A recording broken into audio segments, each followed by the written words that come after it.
Bienvenidos a Milenio Mercados en Perspectiva.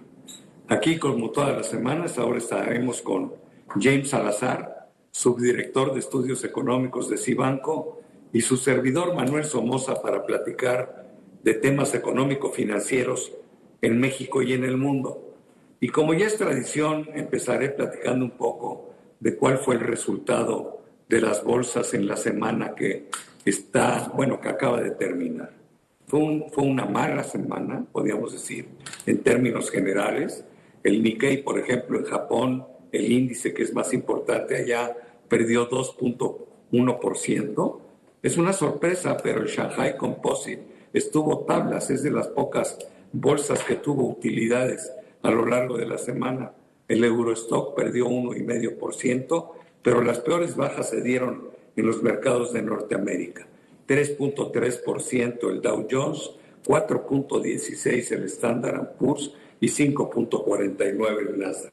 Realmente fue una corrección importante debido a muchas cosas. Primero, a que empezamos el año y veníamos de máximos históricos y algunos aprovecharon para tomar utilidades. Segundo, la sorpresiva expansión de los contagios de Omicron, que nació a finales de noviembre y preocupaba, pero bueno, jamás habíamos pensado llegar a los números que estamos viendo al día de hoy, lo cual ha entorpecido la actividad económica en muchos países en este inicio del año, y también, en forma quizá más relevante, la incertidumbre que hay sobre cuánto va a subir la tasa de interés de la Reserva Federal.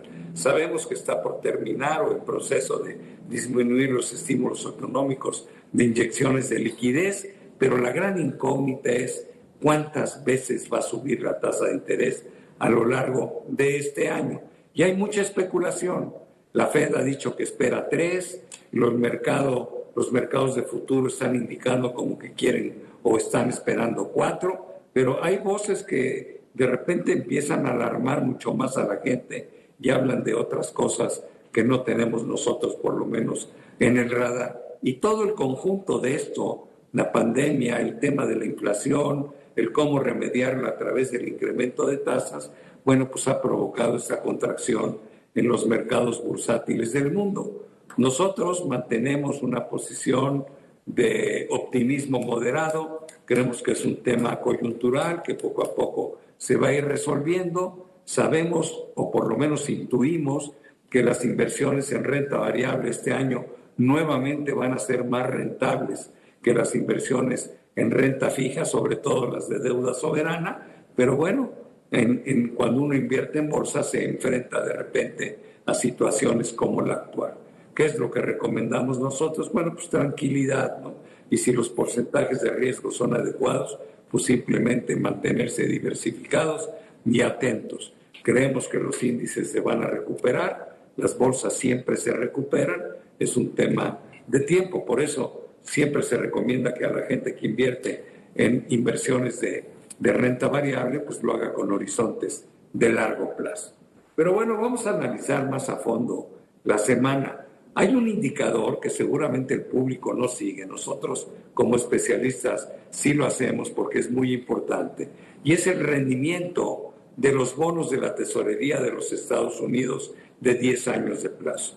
A partir de ese rendimiento de los bonos, muchos otros países toman sus decisiones de política monetaria, y lo que sucede con el rendimiento de esos bonos es muy indicativo de lo que están esperando los mercados hacia adelante. Bueno, pues en esta semana vimos que de repente llegaron de 1.6 que andaban a 1.90. Es un alza muy importante, 30 puntos base, y aunque en la semana terminaron en 1.77, esto no dejó de causar enormes problemas. Pero aquí yo le preguntaría a James, que es un especialista en estos temas, que nos diga cómo vio el movimiento del bono, qué espera hacia adelante, pero lo más importante, qué significa, ¿no?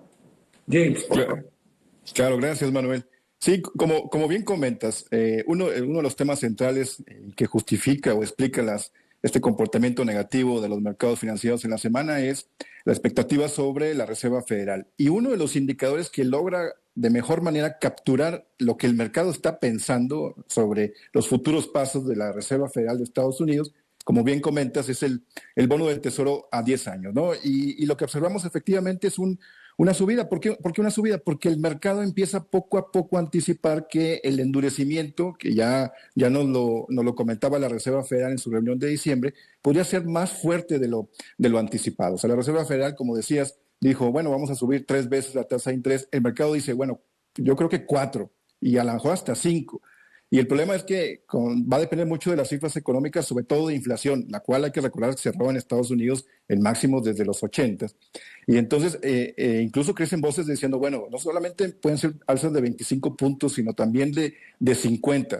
Y esto puede ser tan pronto la primera alza como en marzo. Entonces, toda esta especulación pues empieza a incorporarse en ciertos activos, en específico en los bonos del Tesoro, y esto al final de cuentas se traduce en episodios constantes de aversión al riesgo o al final de cuentas en menos apuestas por activos considerados como riesgosos, entre ellos monedas, renta variable y sobre todo monedas de economías emergentes. Pero la realidad es que efectivamente es pura especulación. Todavía no sabemos qué va a pasar con la política monetaria. Sí, hay muchas posibilidades de que la Fed suba tasas en marzo. En marzo lo único que sabemos es que va a concluir el tapering. También hay una fuerte apuesta a que quizá la FED tenga que ya empezar pronto a reducir su balance de activos. Me gustó tu explicación. Algo que a lo mejor nos da un poco de tranquilidad la semana entrante es que el día 26 de enero hay reunión de la Reserva Federal en los Estados Unidos. No esperamos, no sé si tú tengas una opinión distinta, yo no espero ningún cambio que se anuncie, sobre todo en las tasas de interés. Creo que las tasas de interés podrían empezar a subir en marzo. No creo que la Reserva Federal haga nada en el mes de enero. Sin embargo, a lo mejor Jerome Powell nos lanza algún mensaje para tranquilizar a los mercados. No lo sé, pero bueno, es una reunión importante y vamos a estar muy atentos a ello. Hoy otro indicador que también estuvo dando guerra en la semana fue el petróleo, el precio del petróleo. Yo creo que el precio del petróleo sobre los $86 que está ahora, bueno, pues está bien, tiene margen para bajar y no creo que genere muchos problemas. Sin embargo, si hubiera algo que lo mandara a niveles por encima de $110, $120 el barril, que son precios que ya hemos visto, bueno, pues esto sí sería una enorme preocupación. Primero porque la energía es uno de los principales elementos que está atizándole a la inflación, número uno. Y número dos, porque altísimos precios del petróleo, pues evidentemente inhiben el crecimiento económico generalizado en todo el planeta. Creo que hay un tema de riesgo enorme con la bronca que hay entre Rusia y Ucrania, pero a ver, dame tus puntos de vista, por favor, James. Claro que sí, Manuel. Coincido prácticamente con el escenario que traes, que mencionas. Digamos que son temas coyunturales en algunos, en la mayoría de ellos, con cuestiones geopolíticas que han justificado o explicado esta reciente alza. Ya observamos en el 2021 el precio internacional del petróleo fue una de las noticias más relevantes. ¿Por qué? Por las implicaciones que tuvo al final de cuentas en la inflación. Y esto es lo que ahorita genera algo de ruido. O sea, que sí, efectivamente, si sigue una constante tendencia alcista, pues en determinado momento se va a traducir en presiones inflacionarias globales y pues ya vimos las implicaciones que eso pueda tener, ¿no? Entonces, pero aquí la buena noticia es que por el lado de la oferta hay margen. ¿Esto qué significa?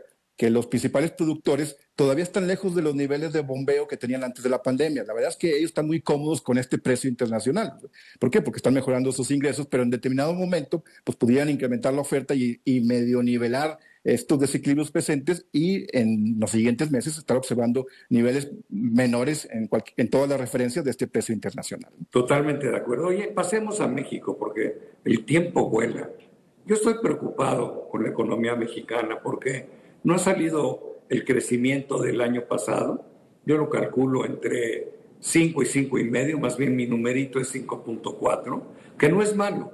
Sin embargo, cuando uno analiza el número o cuando lo analicemos a fondo, nos vamos a dar cuenta, y te voy a dar una noticia horrible que ya la sabes, y es que estamos en recesión técnica, porque prácticamente todo el número que nos demuestren de cuánto creció la economía mexicana, se logró de enero a junio, pero de julio a diciembre ya llevamos 2 trimestres. El primero ya es oficial, fue negativo, hubo contracción, y estoy seguro que cuando salga el segundo también se va a notar una pequeña contracción, de tal manera que entraremos en recesión técnica, porque esa es la definición. Ahora, ¿qué me preocupa? Que el primer trimestre de este año, del 2022, también puede pintar para ser negativo. Bueno, está el tema del Omicron, no se ha resuelto el tema en la industria automotriz, las perspectivas no son tan buenas, pero al final lo que más me duele es que cuando veo la expectativa de crecimiento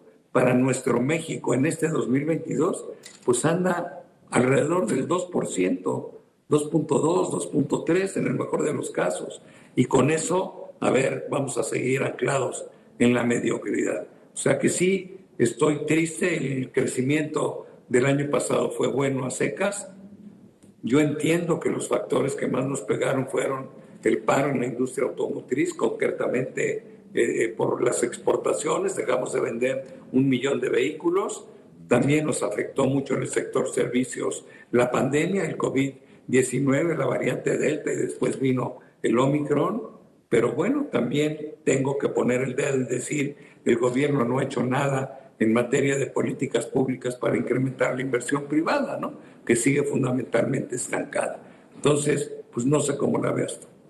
Sí, yo le agregaría nada más el elemento adicional de que contribuyó a esta pérdida de dinamismo en la segunda mitad del año, es la ley outsourcing, que le terminó afectando a varios sectores ahí y que incluso seguramente vamos a seguir viendo todavía repercusiones negativas en este inicio del 2022. Sí, aquí nada más para recordarle a quienes nos ven que en la semana publicó el INEGI el indicador oportuno del IGAE, ya con cifras de diciembre.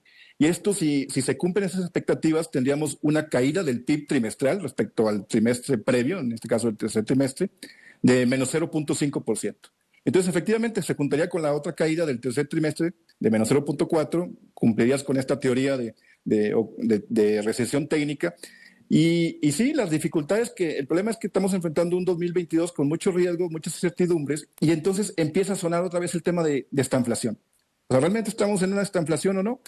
Es difícil decirlo, lo que sí podemos concluir es que estamos en indicios de una estanflación, porque tenemos una inflación alta y no estamos creciendo. Y esto se puede mantener todavía en el primer trimestre del 2022. Pero la buena noticia es que aunque las expectativas son muy modestas o muy moderadas de crecimiento para el 2022, va a haber crecimiento. Pareciera ser que hay crecimiento en el escenario base. Y la inflación, aunque va a tardar y le va a costar, va a empezar a converger a niveles por debajo del 5% hacia la segunda mitad de este año. Entonces, en ese sentido, podríamos decir que en el escenario base todavía estos temores de una posible estanflación podrían alejarse, pero el riesgo está latente y hay señales que son preocupantes. O sea, no, a nadie le conviene estar con esta pérdida de dinamismo tan pronunciada. De acuerdo, James, ya se nos acabó el tiempo. Te doy las gracias, muy atinados comentarios. Pero gracias a ustedes, sobre todo, por estar con nosotros aquí en Milenio, Mercados en Perspectiva, semana a semana. Muchas gracias.